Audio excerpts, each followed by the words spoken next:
Assalamualaikum warahmatullahi wabarakatuh. Waalaikumsalam warahmatullahi wabarakatuh. Bismillahirrahmanirrahim. Alhamdulillahi rabbil alamin. Wassalatu wassalamu ala ashrafil anbiya'i wal mursalin, imamil muttaqin, sayyidil ghurril muhajjalin, sayyidina wa maulana Muhammadin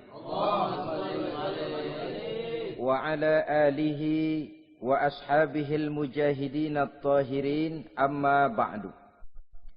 Saudara-saudara kaum muslimin rahimakumullah. Kejadian dan keberadaan kita dalam kehidupan di dunia ini merupakan kejadian dan keberadaan yang terima jadi atau terima beres. Artinya, tidak seorang pun di antara kita yang dahulunya pernah mesen untuk punya potongan seperti yang sekarang ini, punya warna kulit seperti yang sekarang ini, punya bahasa seperti yang sekarang ini. Seluruhnya kita terima jadi. Oleh karena kita terima jadi, maka Allah tidak menilai manusia dari rupa dan potongannya, tidak juga dari harta bendanya. Bersabda Nabi kita, Innallaha la yanzuru ila suwarikum wa amwalikum, walakin yanzuru ila qulubikum wa a'malikum.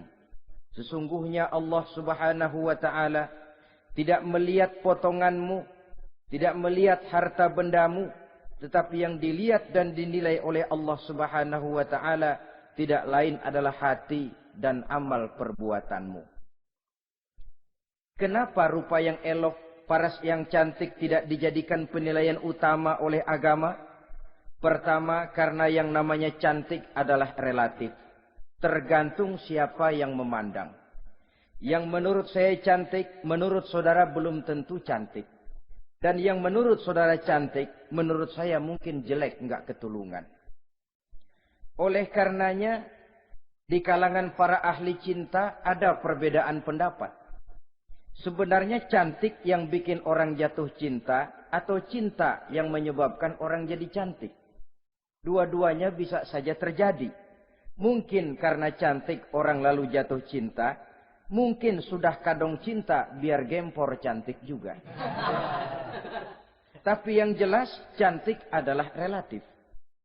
Yang kedua, cantik itu temporer, berubah oleh pergeseran masa dan pertukaran waktu. Tidak ada orang makin ke ujung makin cantik. Sekarang dia sedang sweet 17-an, umur 17-an, of course cantik bukan alang kepala. Seluruh yang ada dalam dirinya menjadi syair di kalangan para remaja. Rambutnya katanya ikal berderai, pipinya bak pauh dilayang, lalu janggutnya katanya macam lebah bergantung, alisnya macam semut beriring. Kalau dia senyum orang pada lemes. Itu sekarang 2, 30, 40 tahun yang akan datang, kalau dia senyum mungkin orang lari semua. Cantik itu temporer. Dan yang ketiga, di atas langit masih ada langit lagi. Di atas yang kita anggap cantik, rupanya masih ada yang lebih cantik lagi. Oleh karena itu, penilaian inti dari agama bukan soal potongan, bukan soal harta benda, tapi hati dan amal perbuatan. Alangkah lebih idealnya lagi kalau hati yang baik dan perbuatan yang baik berada pada rupa yang elok juga. Inilah yang dinamakan kecantikan zahir dan batin. Dan ini yang dimiliki oleh Nabi Allah Yusuf alaihi salam yang akan kita bicarakan pada pertemuan kita kali ini. Pantas kalau pada saat kita berdiri di muka cermin, disunahkan kita membaca doa seperti yang diajarkan Nabi. Allahumma kama hassanta khalqi fahassin khuluqi. Ya Allah, sebagaimana telah engkau baguskan rupaku, baguskan juga kiranya akhlak dan budi pekertiku. Supaya kecantikan zahir diiringi dengan kecantikan batin. So apa gunanya zahir yang cantik kalau batinnya berbahaya? Itu yang orang bilang Apa guna katanya berkain batik kalau tidak dengan kebaya? Apa guna berparas cantik kalau melulu bawa bahaya? Saudara-saudara yang saya hormati, Nabi Yusuf alaihi salam diberikan oleh Allah ketampanan zahir dan batin. Artinya, zahirnya beliau memang tampan, batinnya pun memang beliau adalah baik. Dan inilah kebaikan yang berlipat ganda. Kadang-kadang ada orang yang tampangnya sederhana saja, tapi batinnya baik. Itu lebih baik ketimbang yang zahir dan penampilannya baik, tapi batinnya rusak. Maka kecantikan yang dianugerahkan Allah dalam kehidupan ini sesungguhnya bukan untuk to show only. Bukan cuma untuk sekedar dipamerkan, jadi kebanggaan. Macam kontes ratu-ratuan yang manfaatnya hampir tidak ada. Kecantikan untuk disyukuri.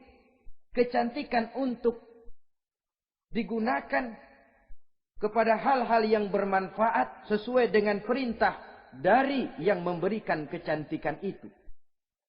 Saudara-saudara yang saya hormati, Nabi Yusuf alaihi salam seorang nabi yang oleh Allah diberikan kecantikan zahir dan juga kecantikan batin. Beliau adalah putra dari Nabi Yakub, dari Nabi Ishak, dan dari Nabi Ibrahim alaihi salam. Artinya, ayah beliau bernama Nabi Yakub, kakeknya adalah Nabi Ishak, dan datuknya adalah Nabi Ibrahim alaihi salam. Ia bersaudara sebanyak 11 orang. Dari 11 orang saudaranya ini, hanya satu yang seibu sebapak, yaitu Benyamin. Sedangkan yang lain adalah saudara dari lain ibu. Sejak kecil, Nabi Yusuf ini sudah memperlihatkan tanda-tanda bahwa di kelak kemudian hari dia akan tumbuh menjadi seorang besar. Sebab itu wajar kalau ayahnya memberikan perlakuan yang agak istimewa kepada Nabi Yusuf. Dan ini tentu memancing sifat iri dari saudara-saudaranya yang lain. Apalagi pada satu malam Nabi Yusuf di kala remaja itu pernah mimpi. Mimpi ini beliau ceritakan kepada ayahnya. Kata beliau, "Ya abati, inni ra'aitu ahada asyara kawkaba wasyamsa wal qamara ra'aituhum li sajidin." Jadi satu hari Nabi Yusuf cerita kepada ayahnya, "Ayah, saya mimpi." Mimpi apa Yusuf? "Saya melihat dalam tidur saya ada 11 bintang, lalu matahari dan bulan. Saya lihat seluruhnya sujud kepada saya."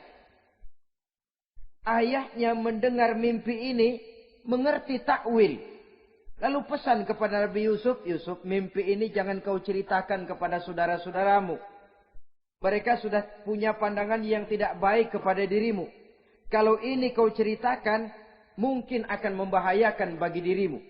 Sebab rupanya saudara-saudaranya yang lain ini iri hati kepada Nabi Yusuf, yang mempunyai keistimewaan dan mendapat perhatian istimewa juga dari orang tuanya.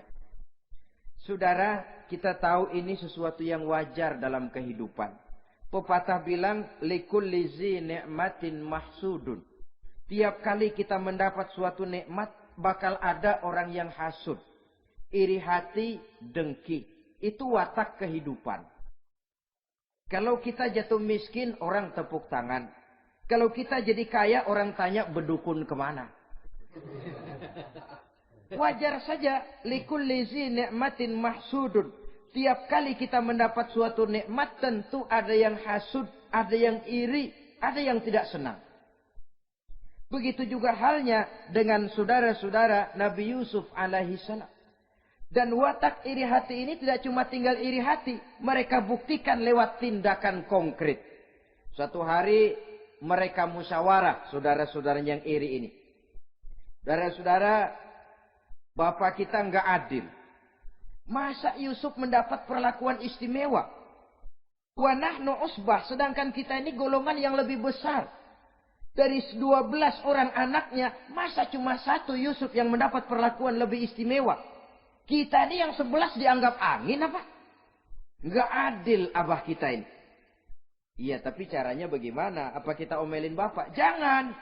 Habis Yusuf singkirin. Kalau Yusuf nggak ada kan anaknya tinggal kita. Praktis perhatiannya seluruhnya akan tercurah kepada kita. Nah, saya ingatkan bahwa hasud sering mendorong orang untuk melakukan segala macam cara. Artinya orang itu kalau sudah dibakar sifat dengki, iri hati, dia rela melakukan apa saja. Pertama, agar nikmat yang ada pada diri orang lain hilang. Yang kedua, supaya nikmat itu pindah kepada dirinya. Andai kata tidak pindah kepada dirinya, ya hilang sajalah. Jangan orang lain yang dapat nikmat. Ini watak hasud. Ingin nikmat orang lain pindah kepada dirinya. Atau hilang walaupun tidak pindah kepada dirinya. Tapi yang bersangkutan tidak lagi mendapat nikmat. Untuk itu segala macam cara akan dilaksanakan. Ini dicontohkan dari usaha yang dilaksanakan oleh saudara-saudara Nabi Yusuf alaihissalam. Oke, setuju. Kita singkirkan Yusuf. Tapi caranya bagaimana? Gampang. Bunuh saja. Kalau bunuh sih rasa-rasanya tidak sampai hati. Membunuh Yusuf. Lalu bagaimana? Kita kucilkan saja dia. Kita asingkan dari sini. Kita buang jauh-jauh. Supaya dia tidak ada lagi kelihatan dalam pandangan Abah. Kalau dia sudah tidak ada dalam pandangan Abah. Yang dilihat cuma kita. Dan seluruh kasih sayangnya akan tercurah kepada kita semua. Nah, setujulah kalau itu. Caranya nanti kita atur belakangan. Jadi satu hari permisilah saudara-saudaranya ini kepada Nabi Yakub. Abah, kami permisi mau pergi main-main dan Yusuf akan kami ajak. Kata Nabi Yakub, saya khawatir. Nabi Yakub sudah melihat gelagat yang tidak baik. Sudah ada semacam firasat. Saya khawatir kalau Yusuf kau bawa, nanti dia akan kena celaka. Atau dimakan oleh serigala, sedangkan kamu nanti akan lalai. Kata anak-anak yang lain, percaya dah Pak, saya akan jaga. Saya kan saudaranya, masa tega membiarkan Yusuf celaka atau dimakan serigala. Pokoknya aman, sip dah.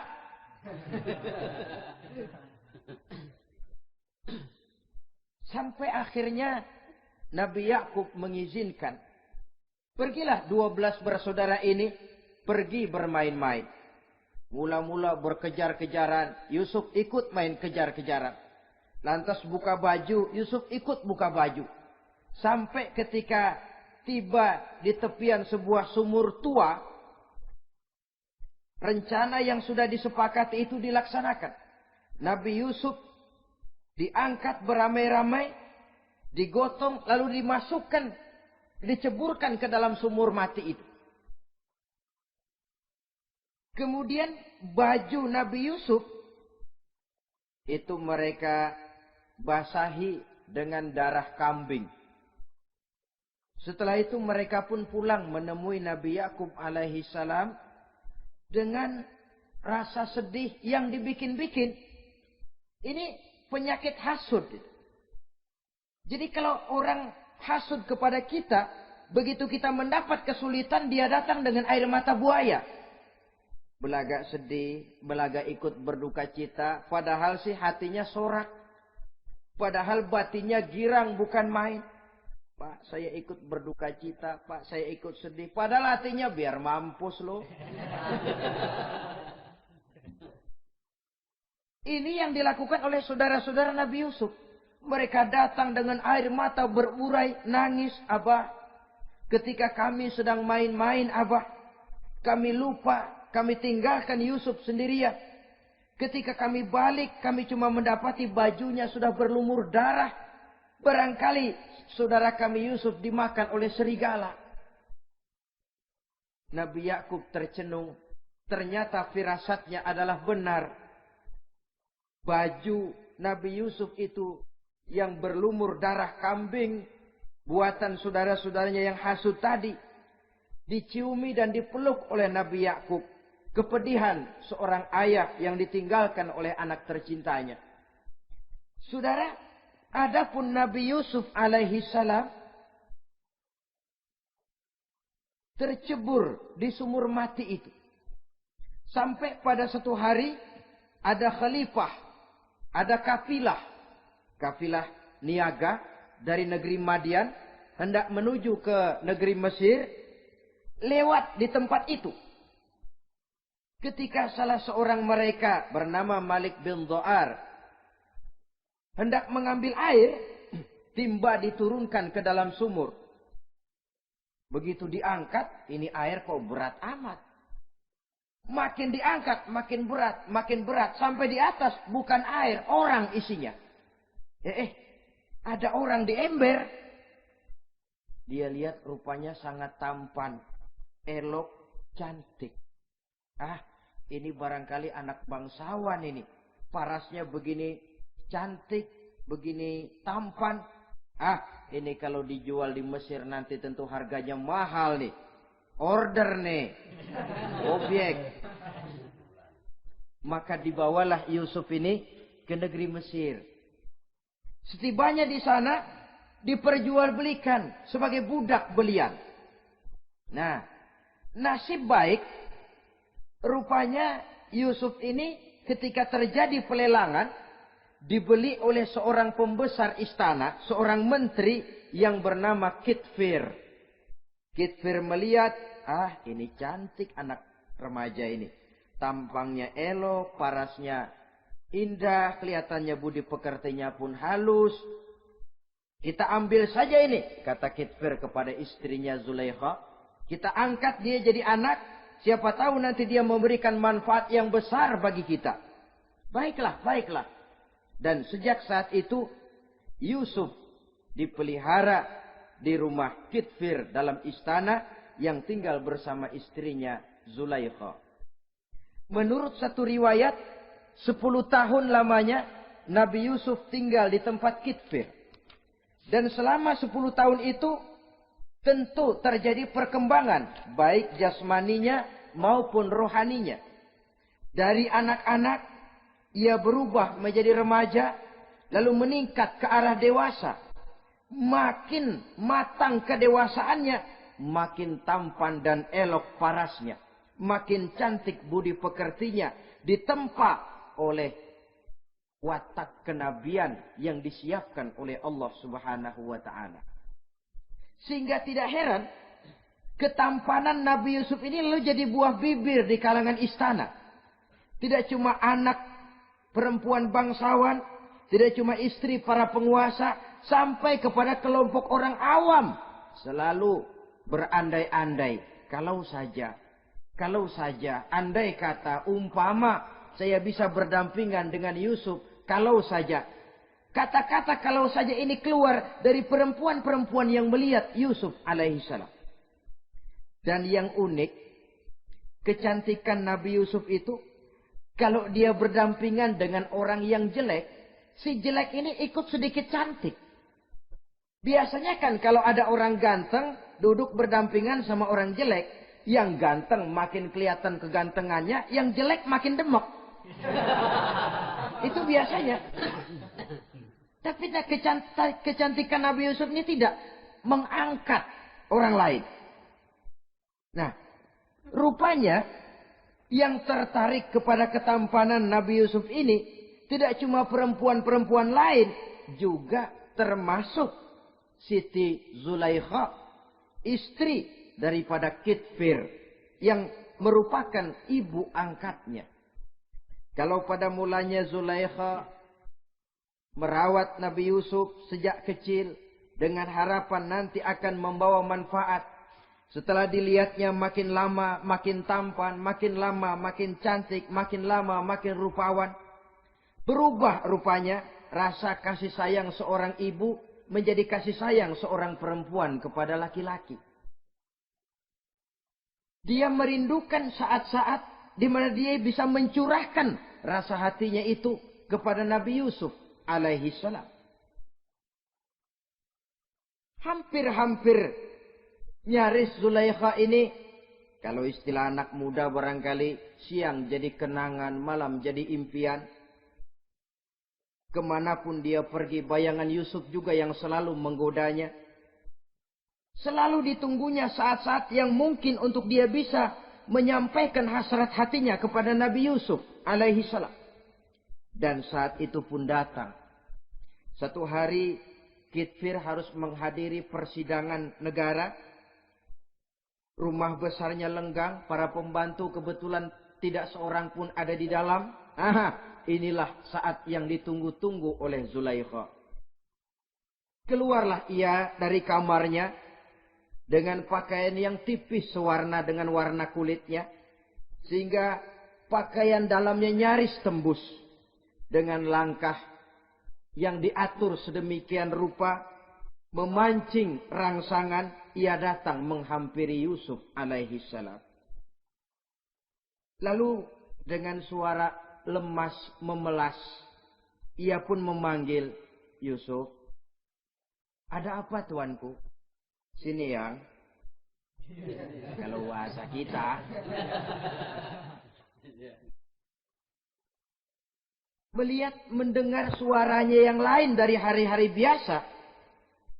Apalagi melihat pakaian Zulaikha yang begitu tipis.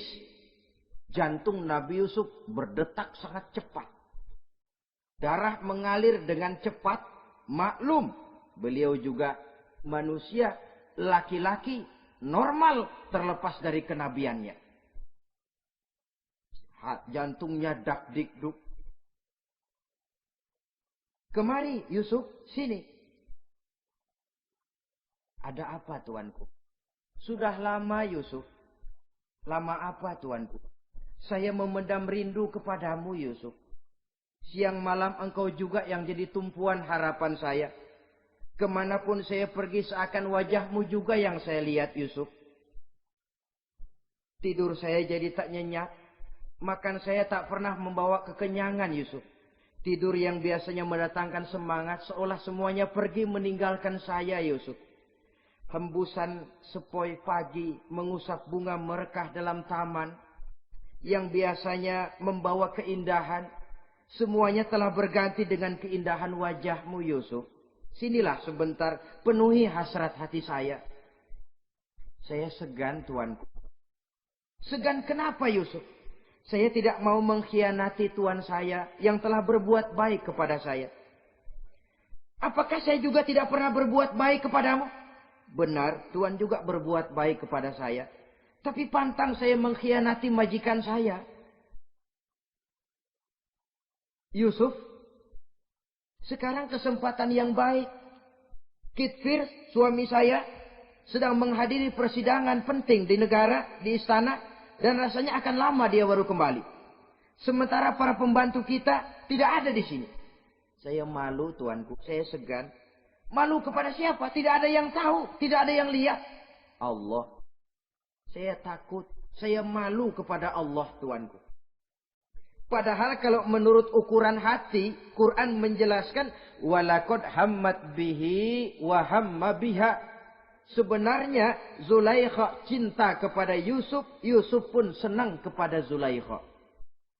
Saat itu iblis sibuk bukan main memasang jerat, pasang besi berani biar pada nyetrum.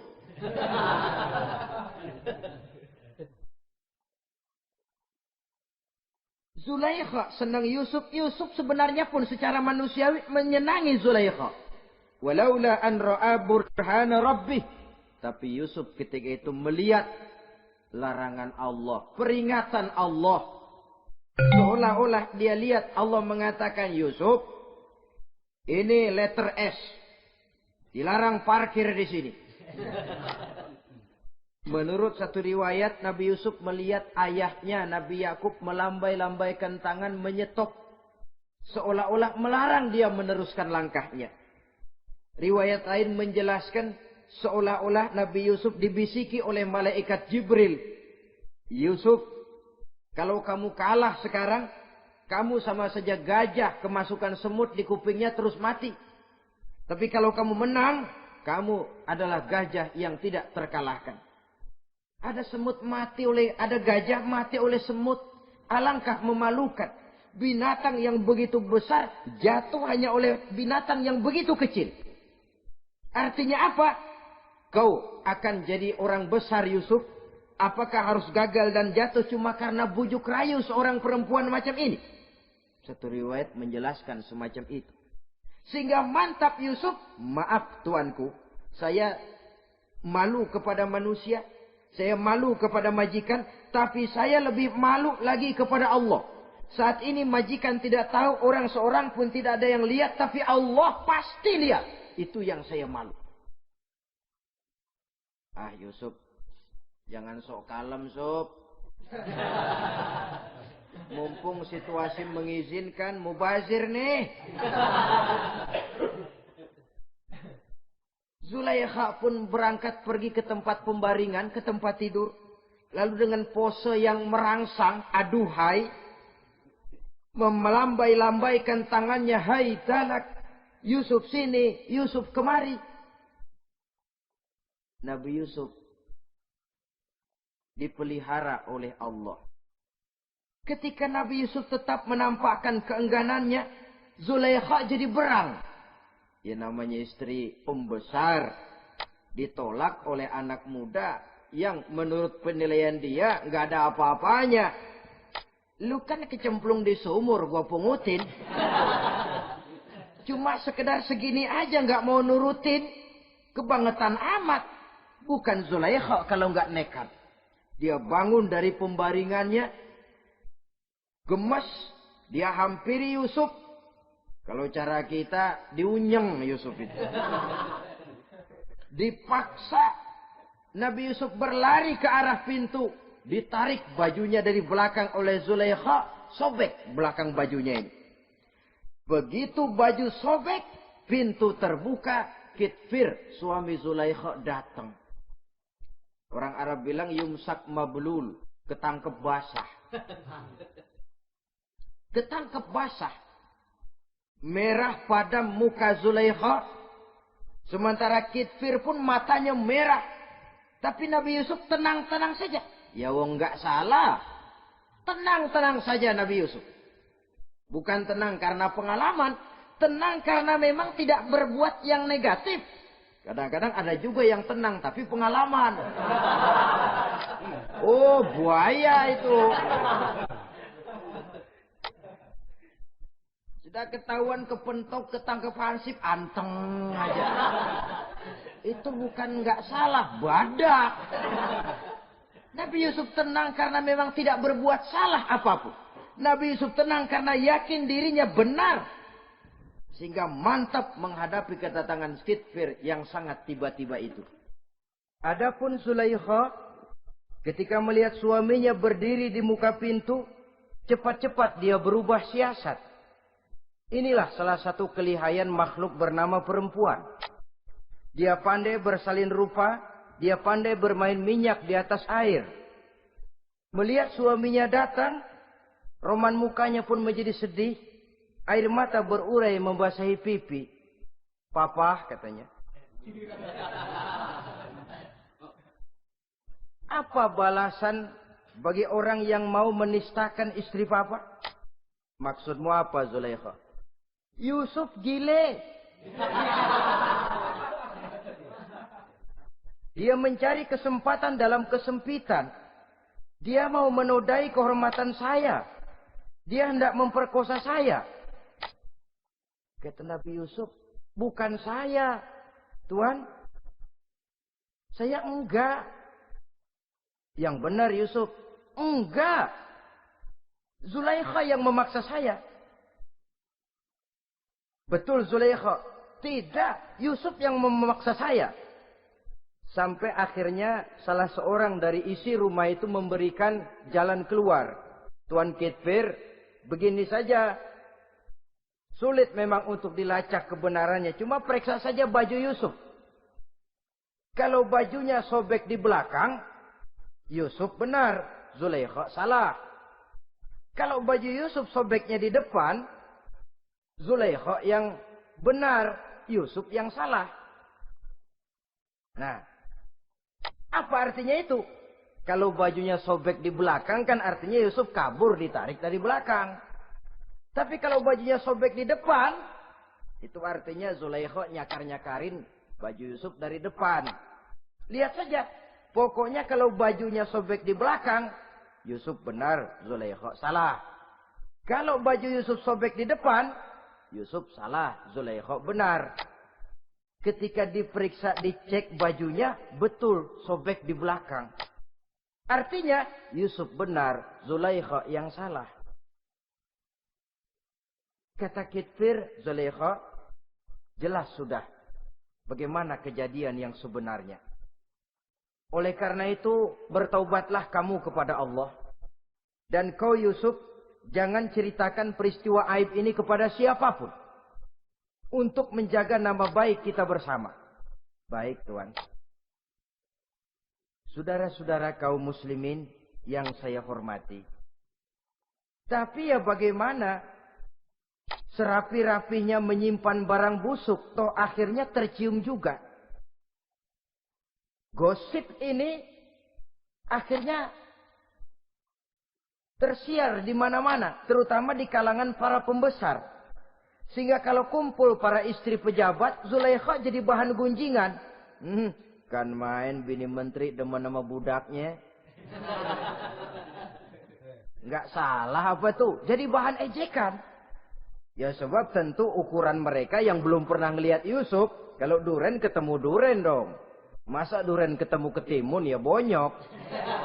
Artinya nggak seimbang. Masa istri bangsawan tergila-gila sama anak angkatnya, sama budak beliannya, nggak masuk rasio itu. Zulaikha dengar berita macam itu. Sampai dalam hatinya, pantas saja kamu ngenyek saya, kamu meremehkan saya, karena kamu belum pernah lihat potongan Yusuf bagaimana.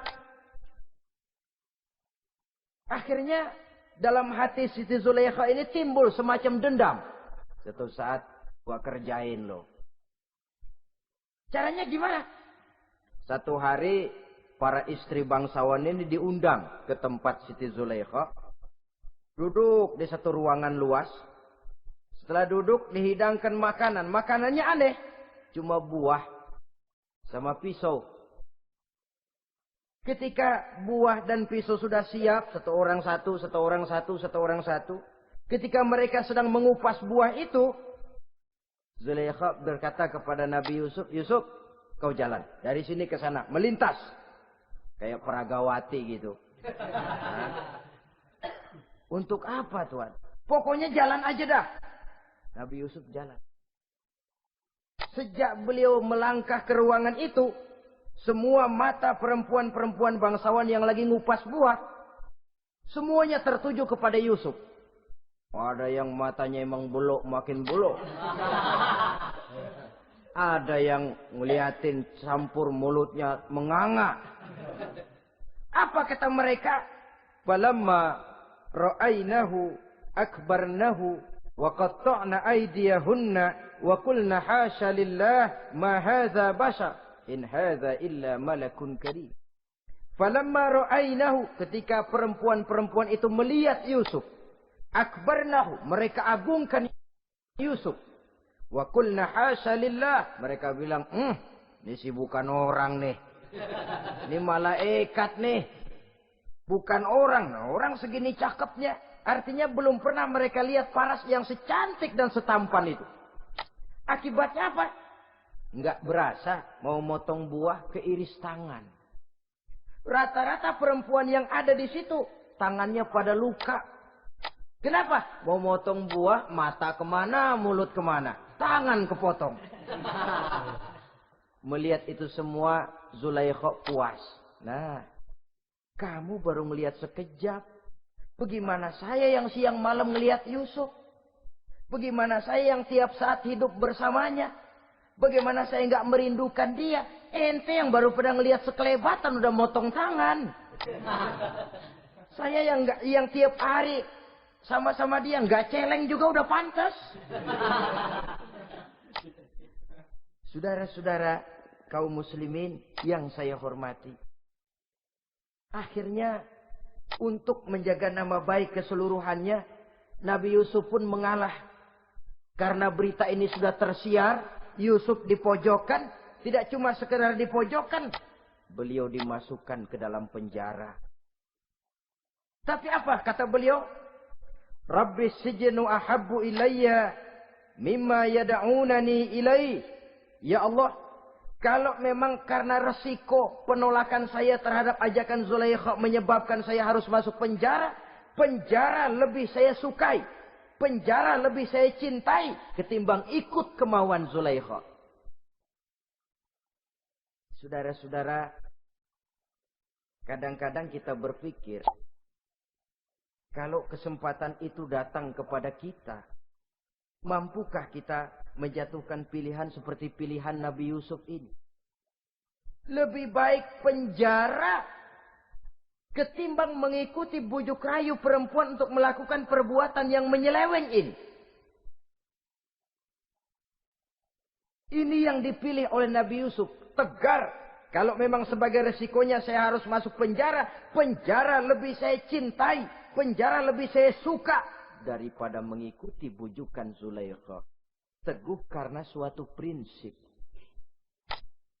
Bukankah dalam perjuangan menegakkan akidah, kadang kita mendapat piala, tapi tak jarang kita berhadapan dengan penjara. Kadang kita disanjung, kadang kita dicaci. Itu romantika perjalanan dari yang namanya perjuangan. Tapi pilihan harus ada.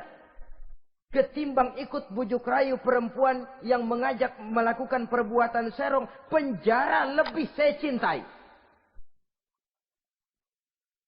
Sudah pada saat hendak diajak tidak ada yang melihat, beliau menolak. Akibat penolakannya pun masuk penjara, tapi penjara lebih menyenangkan hatinya. Ketimbang hidup merdeka, tapi jiwa terpenjara. Inilah Nabi Yusuf barangkali. Biar badan masuk penjara, asal jiwa merdeka. Kita sekarang sebaliknya. Jiwa terpenjara tidak jadi soal, asal badan merdeka. Maka jiwa kita sering dijajah. Entah dijajah harta, entah dijajah pangkat dan jabatan, entah dijajah iblis. Jiwa kita yang terpenjara. Sementara badan kita merdeka. Nabi Yusuf tidak. Biarlah badan di penjara, asal jiwa merdeka untuk menegakkan sesuatu yang hak. Saudara-saudara yang saya hormati. Adapun di dalam penjara itu, Nabi Yusuf satu sel dengan 2 orang bekas pelayan istana yang dituduh menaruh racun ke dalam hidangan yang hendak disajikan kepada raja. Yang satu tukang ngatur minuman, yang satu tukang ngatur makanan untuk raja. Siapa yang naruh racun nggak jelas, tapi dua-duanya ditahan. Sampai satu malam, teman satu sel ini dua-duanya ngobrol kepada Nabi Yusuf. Yusuf, kami ini dipenjara karena dituduh menaruh racun ke dalam hidangan yang dihidangkan kepada baginda raja. Siapa yang salah, kami sendiri tidak tahu. Saya enggak ngerasa naruh racun, kata yang tukang ngatur minum. Saya juga enggak, kata yang tukang ngatur makan. Sampai satu malam, mimpi. Mimpi itu diceritakan kepada Nabi Yusuf. Kata yang tukang ngatur minuman, Yusuf, saya mimpi. Saya memeras anggur. Lalu menghidangkannya kepada baginda raja. Apa arti mimpi saya? Kata yang tukang hidangin makanan, kalau saya Yusuf, saya ngimpi menjunjung roti di atas kepala saya, itu roti dipatokin burung. Apa arti mimpi saya? Saudara-saudara, Nabi Yusuf tersenyum. Adapun kamu yang mimpi memerah anggur, kamu akan keluar dari penjara bebas dan akan kerja lagi di istana. Adapun kamu yang mimpi menjunjung roti dipatokin burung, kamu akan dihukum mati, disalib, dan kepalamu akan dipatokin oleh burung. Ini tukang roti ngotot, bisa aja lu ah. Ya lempengan apes ramalannya. Ya bukan soal bisa nggak bisa, lihat aja kenyataannya. Cuma kepada kamu yang tukang ngatur minuman, saya pesan, kalau nanti kamu bebas kembali di istana raja, tolong ceritakan ihwal saya kepada baginda raja ini. Saya mendekam di penjara ini tanpa berbuat salah apapun. Baik, insya Allah Yusuf. Dan ketika persidangan memutuskan seperti tepat yang diramalkan Nabi Yusuf. Si tukang menghidangkan makanan dihukum mati, si tukang menghidangkan minuman kembali kerja di istana. Tapi begitu kerja, dia lupa sama pesan Nabi Yusuf. Itu biasanya watak orang memang begitu. Kalau dalam keadaan kepepet, macam-macam janjinya. Begitu keadaannya longgar, lupa sama janjinya. Sehingga ada pepatah katanya, nolongin anjing kejepit. Waktu kejepit, kaing-kaing minta ditolongin. Begitu darah ditolongin, yang nulungin bisa digigit. Saudara hadirin yang saya hormati, sampai bertahun-tahun Nabi Yusuf mendekam dalam penjara. Tapi itulah yang menambah kedewasaannya. Maka orang beriman ya, yang mantap nilai imannya, tempat tidak jadi soal. Kadang-kadang dia merasakan penjara lebih indah dari alam terbuka. Banyak orang-orang beriman yang justru di penjara menghasilkan karya-karya besar. Kita tahu misalnya almarhum Hamka justru di penjara bisa menyelesaikan tafsir Al-Azharnya. Salah satu karya besar pujangga terkemuka ini. Macam Hasan Al-Banna, Abdul Qadir Auda, dan banyak lagi tokoh-tokoh Ikhwanul Muslimin merasakan justru penjara itu bagaikan sorga. Kenapa? Mereka yakin di penjara untuk sesuatu yang benar. Maka tempat tidak pernah jadi masalah. Kalau jiwa merdeka puluhan tahun mendekam di penjara, tidak akan merupakan satu rasa yang lama. Kenapa? Jiwa tidak bisa dibatasi oleh ruangan 2x3 meter. Jiwa yang merdeka tidak bisa dibatasi dengan teralis besi. Jiwa yang merdeka tidak bisa dibatasi dengan dinding tembok yang tebal. Jiwa yang merdeka mengembara, melanglang buana mencari idealisme yang ada dalam dirinya. Itu yang dirasakan oleh Nabi Yusuf alaihissalam. Untungnya satu malam raja ngimpi. Untungnya ini. Ngimpinya luar biasa. Ada 7 ekor lembu gemuk-gemuk. Makanin 7 ekor lembu yang kurus-kurus. Lalu ada 7 batang gandum yang isinya gemuk-gemuk. Ada 7 batang gandum yang sudah layu-layu. Nah, pagi-pagi ini seluruh dukun-dukun istana dikumpulin. Para ahli nujum apel menghadap baginda raja. Nujum, dukun, ada apa Tuan Raja? Tadi malam saya ngimpi. Ada 7 ekor lembu gemuk-gemuk memakan 7 ekor lembu yang kurus-kurus. Coba takwilkan apa arti mimpi saya itu. Dukun kata, baru tumben nih. Gue dengar mimpi begini. Kata Nujum ditanya Nujum godek. Ah, Tuan Raja itu mah kembang tidur aja kali ah. Tidak seorang pun yang mampu mentakwilkan arti mimpi baginda. Sampai tukang minuman dengar lapor. Tuan Raja, ada apa, Mas? Saya waktu di penjara, ada seorang anak muda namanya Yusuf. Dia mentakwilkan mimpi saya dan pas seperti takwilnya. Ah, panggil Yusuf. Dipanggil Yusuf. Kain pintu penjara. Masuk tukang anggur, tukang minuman ini. Yusuf. Ente. Iya. Kemana aja? Itu dia Yusuf, kelupaan. Iya, kalau kelupaan sehari 2 hari barangkali bisa ditolerir. Kelupaan bisa tahunan. Cuma begitu dengar ada mimpi, pikir tukang minuman. Ah, kali aja ini Yusuf bisa takwilkan, kan jasa saya nemuin Raja sama Yusuf kan. Komisi lumayan. Begini Yusuf, baginda Raja mimpi begini-begini. Barangkali kau bisa takwilkan, kau dipanggil menghadap Tuan Raja. Berangkatlah Yusuf menghadap Tuan Raja. Sesampainya di sana, mohon maaf Tuan Raja. Menurut takwil saya, arti mimpi Tuan Raja itu akan datang satu masa di mana 7 tahun lamanya negara ini subur, makmur, aman, tentram, gemah, repah, loh jenawi, toto tentrem, kertora harjo. Tapi akan datang setelah itu 7 tahun lamanya di mana musim kemarau membahana, tanah menjadi kering, panen gagal, rakyat diancam kelaparan. Dan kita harus siap-siap untuk itu. Itu takwil mimpi Tuhan. Caranya bagaimana, Yusuf? Mengatasi krisis kelaparan ini. Ya, kita bikinlah gudang-gudang untuk menyimpan makanan. Kalau lagi panen, jangan mumpung. Ingat pada suatu saat kita akan paceklik. Sehingga kata orang-orang tua dulu, kalau lagi sehat, ingat dong, bakalan sakit. Kalau lagi kaya, ingat dong, bakalan miskin. Semuanya itu milik daripada kehidupan. Tidak ada orang yang ketawa terus dalam hidup. Tidak ada orang yang nangis terus. Semuanya silih berganti, datang pergi, patah tumbuh, hilang berganti. Dunia hari ini bikin kita ketawa, besok dia buat kita menangis. Hari ini dibuatnya kita senyum, besok dibuatnya kita berurai air mata. Hari ini dijadikannya kita kaya, besok dijadikannya kita kere.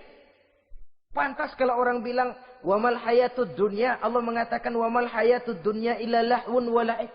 Hidup dunia ini cuma sandiwara. Tiap kita sekarang sedang memegang peranan. Ketika memegang peranan, ya jadi orang kaya peranan, jadi kiai peranan, jadi jenderal peranan. Sama saja dengan wayang golek. Gatot Kaca yang bertulang kawat berotot baja, punya ajian Braja Musti, gagah perkasa, bisa terbang di angkasa. Hebat perkasa Gatot Kaca. Kapan? Waktu dipegang dalang. Betul apa benar? Gagahnya Gatot Kaca, sakti mandragunanya sang Gatot Kaca. Kapan itu? Waktu dipegang dalang. Begitu peranannya selesai, sama dalang dimasukin ke kotak, diem aja Gatot Kaca. Terbang kek? Enggak, diem aja. Begitulah kehidupan ini. Gagah kita menyandang bintang 4 di pundak. Gagah kita membawa harta yang banyak. Gagah kita membawa jabatan ini dan itu. Waktu oleh sang sutradara dimasukkan ke dalam lubang yang luasnya tidak lebih 1 kali 2 meter. Enggak bekutik. Enggak ada yang lawan. Jenderal yang berbintang 4 dilonjorin, dia yang lihat anteng aja. Habis peranan sudah sampai di situ. So itu wajar. Kata Nabi Yusuf, kalau lagi panen, ingat pada suatu saat kita akan paceklik. Jangan giliran panen, panen besar. Di daerah-daerah kita lihat, sudah panen pesta pora. Bukan bersyukur kepada Allah. Tapi kegembiraan itu diwujudkan dalam bentuk lain. Tontonan yang membuat lupa diri, bermabuk-mabukan. Sehingga kadang-kadang kalau di daerah itu katanya kalau musim panen, musim kawin. Musim paceklik, musim cerai. Saudara-saudara kaum muslimin yang saya hormati. Karena itu, dalam satu hadis Nabi ingatkan, ta'arraf ilallah firraha ya'rifka fisyiddah.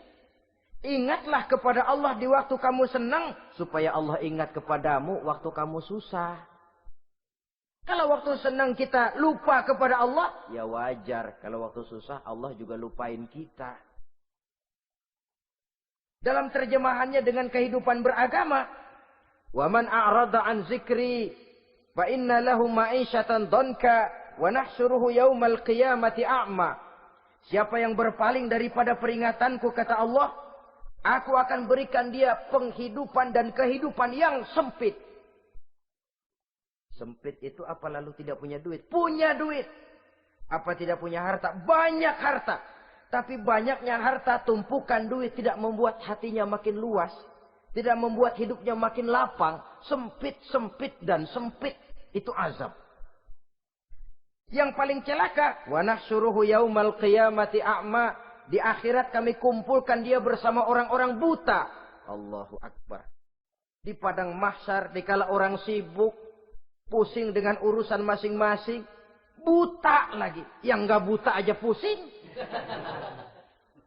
Mereka teriak-teriak, qala rabbi lima hasyartani a'ma wa qad kuntu basira. Ya Allah, kenapa kami buta padahal waktu di dunia kami melihat? Allah jawabnya enak aja. Kazalika atatska ayatuna fanasitaha wa kazalika al-yauma tunsa. Rasain deh lo. Dulu waktu di dunia datang peringatanku pada belaga pilon. kamu lupakan, sekarang juga pantas kamu dilupakan. Waktu susah kamu lupa, waktu senang kamu lupa Allah. Waktu susah juga pantas kamu dilupakan Allah. Waktu di dunia kau berpaling dari peringatan Allah. Kalau sekarang Allah berpaling kepadamu juga adil.